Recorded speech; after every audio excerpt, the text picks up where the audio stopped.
Bienvenue à toutes, bienvenue à tous. Merci d'être là. Vraiment, merci beaucoup. J'espère que vous avez passé un bon Noël. Moi, ça a été vraiment très très bien. J'ai même pu suivre les marchés durant cette soirée.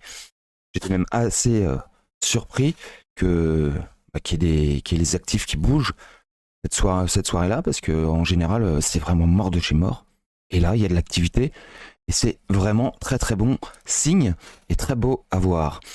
Ce qu'il en est à retenir de ces quelques jours, c'est que c'est en train vraiment de se valider dans l'idée que j'avais que les altes majeures vont vraiment nous faire quelque chose d'extra. On a quelques signes encore avant-coureurs qui avancent dans le bon sens. Donc on va aller voir ça ensemble. On va aller voir la dominance du Bitcoin, bien sûr, dominance de l'USDT. On va aller voir le Bitcoin, hein, on est dessus d'ailleurs. On va aller voir également XRP. Hein, et il nous a fait un petit 25 décembre sympa. On va aller voir le TC, on va aller voir Atom Cosmos, hein, qui est en train de se réveiller aussi.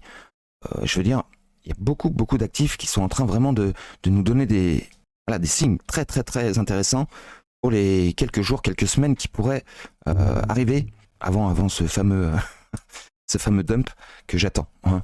Cela dit, on verra comment ça se déroule sur le Bitcoin, mais pour l'instant, ça se déroule exactement comme prévu. Hein. Donc on va aller voir également des actifs qu'on m'a demandé. Celestia, Gala, Trias, ANKR, CFG et le fameux Solana. Bien, donc on va aller faire un tour là-dessus. N'hésitez pas à mettre ce petit pouce bleu. N'hésitez pas à vous abonner à cette chaîne si ce n'est pas déjà fait. Du contenu très très très intéressant. Et jusqu'à maintenant, le temps m'a joué des tours, certes, mais on est toujours dans le temps, dans le timing. Et je pense vraiment que ce début d'année va être explosif. Explosif. Ça va pas durer, mais ce début d'année va être explosif. Dans les deux sens, hein, d'ailleurs. Hein. Allez, on attaque tout de suite.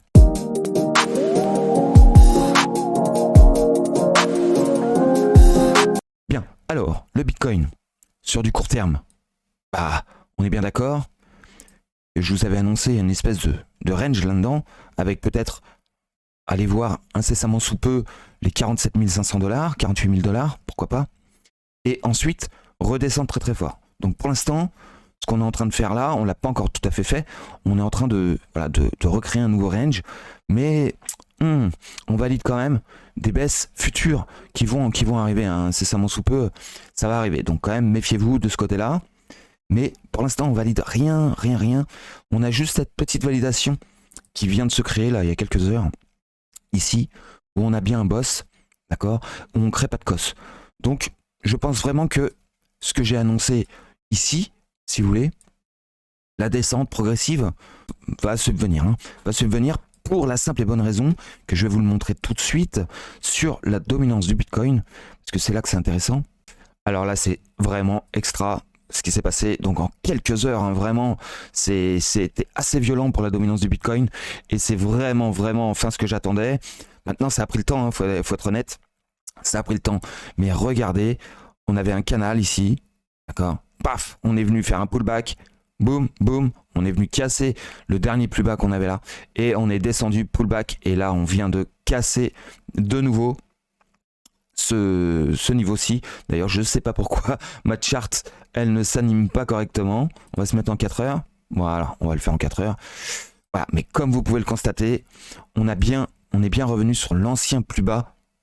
Ok, donc voilà, on est censé descendre comme prévu, d'accord, avec un peu de retard, je vous le cache pas, mais on est toujours dans les temps.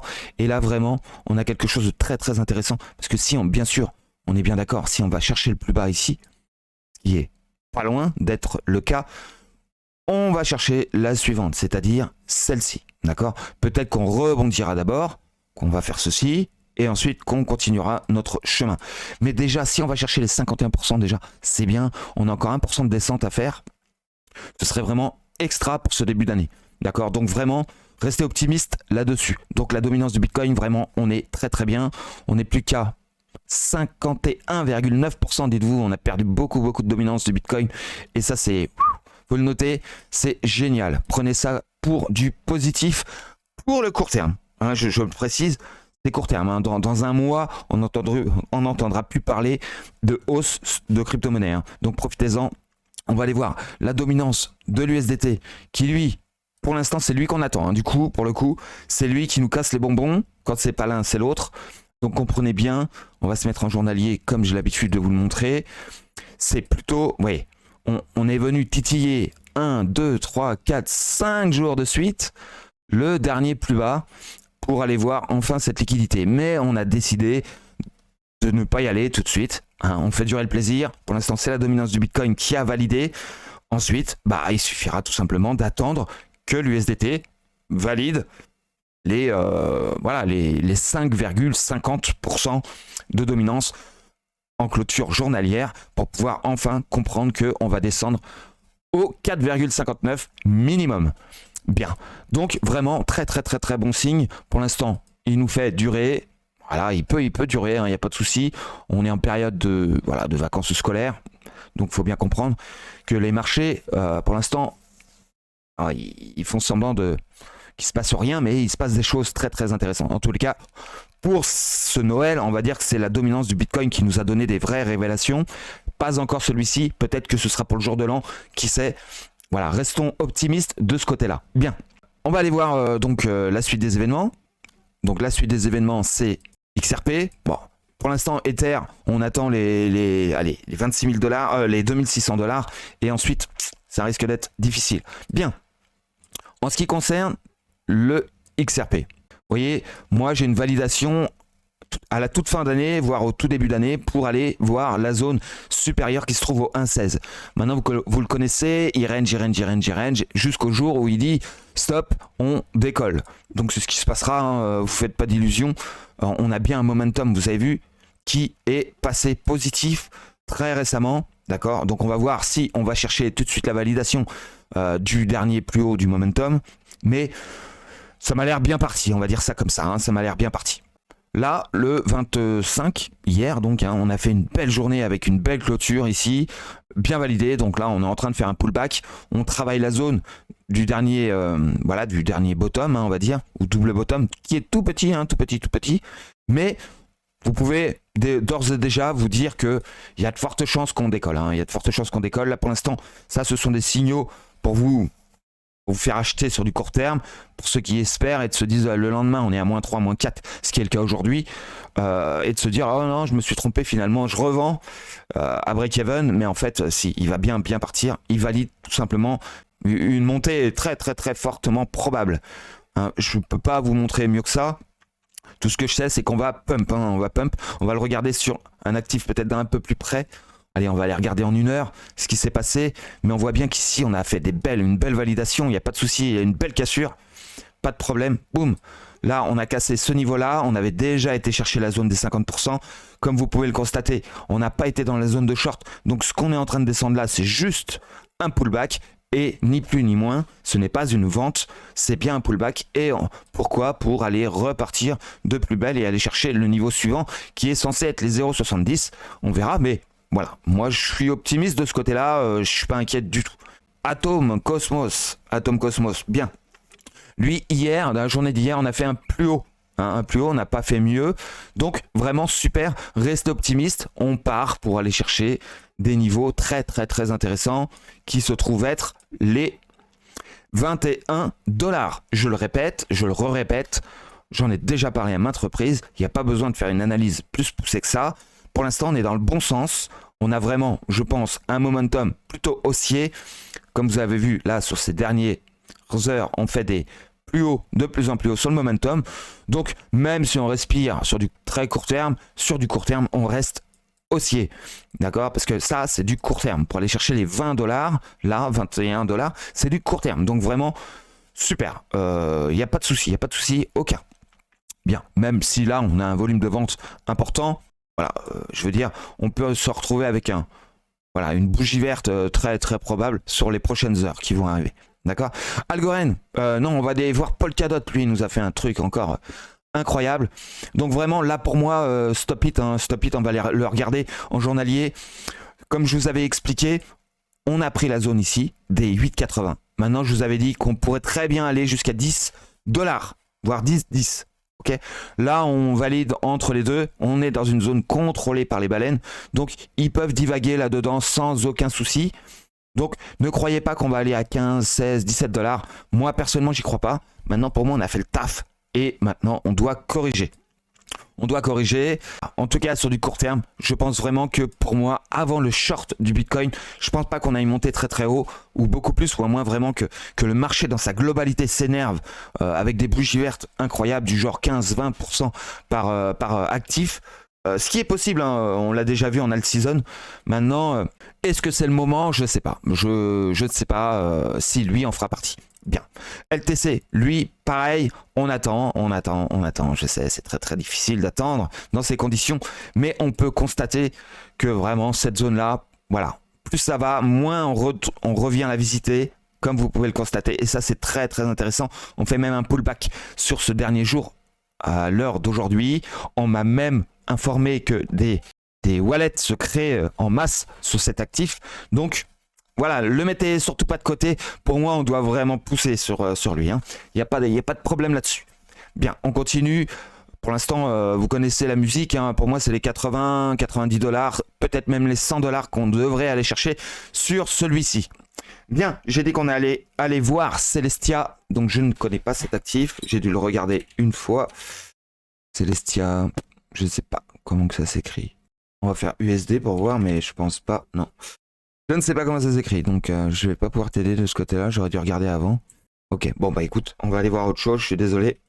Je reviendrai dessus dans les prochaines vidéos. Gala, on va aller voir Gala. Semaine, déjà pour commencer. Là, on voit qu'on a de l'achat en perspective, très très probable. Hein. Là-dessus, vraiment rester ouvert. Donc là, on a vraiment le chemin qui avait été destiné pour lui, c'est-à-dire de monter. On risque de monter très très fort, hein, très très haut. Donc là, pour l'instant, on est dans une zone des 50%. Sur le grand mouvement, c'est-à-dire un mouvement qui pourrait être même non existant, mais je l'ai créé de façon à ce qu'on puisse avoir un Fibonacci qui tienne la route, c'est-à-dire en partant de 0 jusqu'au dernier plus haut qui se trouve ici. On est dans la zone des 50. Donc on peut monter éventuellement sur du court terme jusqu'à 0,56, 0,056. Pour moi, c'est le maximum. D'accord? Dans l'immédiat, ce qu'on a besoin de faire, c'est... Là, on a fait une A, B, C en descente. Ok. Ensuite, on monte jusqu'à 0,05. On est bien d'accord. Et ensuite, on redescend. D'accord? On peut même redescendre jusqu'au plus bas, au dernier plus bas.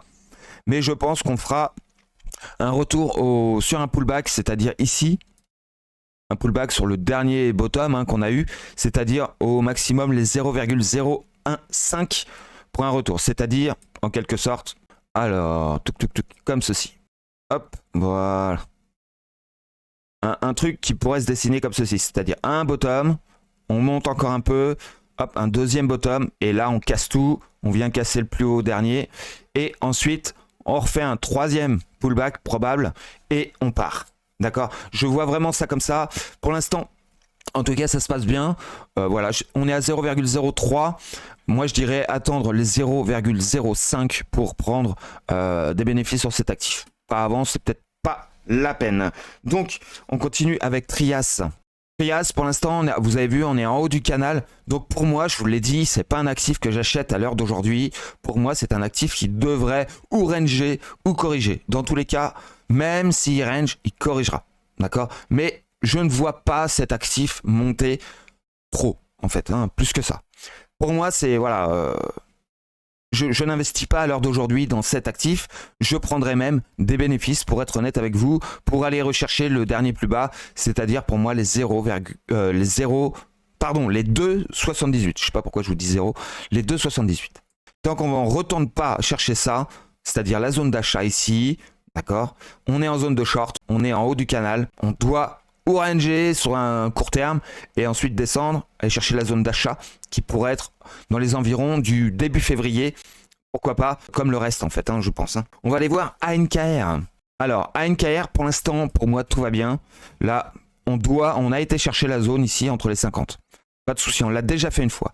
Donc, ou on part directement en zone de short et on se fait shorter comme sur les pointillés que vous voyez ici. Ou alors on arrive à tenir la trendline des 0,04 dont on n'est pas encore. Et à ce moment-là, vraiment, ce sera un actif extrêmement bullish. Mais la zone en pointillé, pour moi, c'est vraiment quelque chose qu'il ne faut pas écarté. Dans l'immédiat, je vois vraiment un actif qui devrait pousser dans la zone de short. D'accord?